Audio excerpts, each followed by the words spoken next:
بقي من الوقت دقيقتان تقريبا، يعني أريد أن أختم بها في أدب الخلاف. يعني البعض يقول بأن الخلاف في الأمة الإسلامية سواء كان بين أفراد بين أحزاب فيه كثير من الآداب وفيه كثير من سوء الآداب. أدب الخلاف يعني أريد أن أعرف هنا بين الشيوخ والدعاة، هل يحصل خلاف بين الدعاة والشيوخ؟ ده موضوع كبير نتكلم فيه عن أسباب الاختلاف الأول وأدب الكلام، بس الخلاصة في خلاف معتبر وخلاف غير معتبر.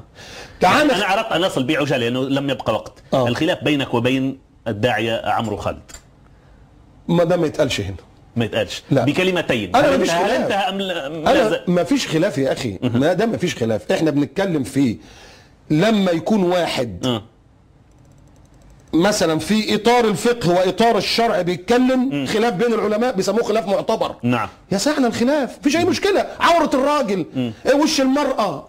انما لما نطلع في خلاف غير معتبر لا لا لا, لا. لازم تقف، لازم تقف، لان انت هنا تجاوزت حدك. انت تجاوزت حدك، انت حدك بالعربيه بتاعتك الرصيف اليمين والرصيف الشمال، تطلع فوق الرصيف يبقى تعالى هتخبط ناس هتموت، انت ما عملت غلط. يعني الداعي عمرو خالد مفيش انا رصيف اوه كثير جدا، ودي اخر موقف اهو، ادي اخر موقف. يعني انا مش فاهم يا اخي ازاي تقول لي التعايش مع الاخر اذا كان الاخر مؤاخذه بيضربك على قفاك وضربك بالشلوت ومش محترمك ومش عايزك.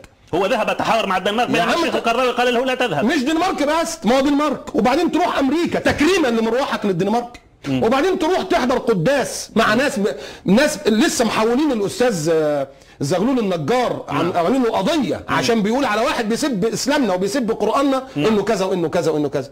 انت بتقول عايز تتعايش، هو مش قابلك، واحد مش قابلك، مش محترمك، مش معبرك، واحد مؤاخذه بيضربك ومحتل ارضك، تقول له روح اتعايش معاه، تعيش مع مين؟ يعني هذا ضد العزه والانفه طبعا، ومن يهن يسهل الهوان عليه. ما هو حتى ما حدش دعاه وراح لوحده، مين قال له روح؟ مثلا يعني. وطبعا في امور اكتر من كده بكتير، بس انا ما كنتش احب ان انا اثيرها كده يعني.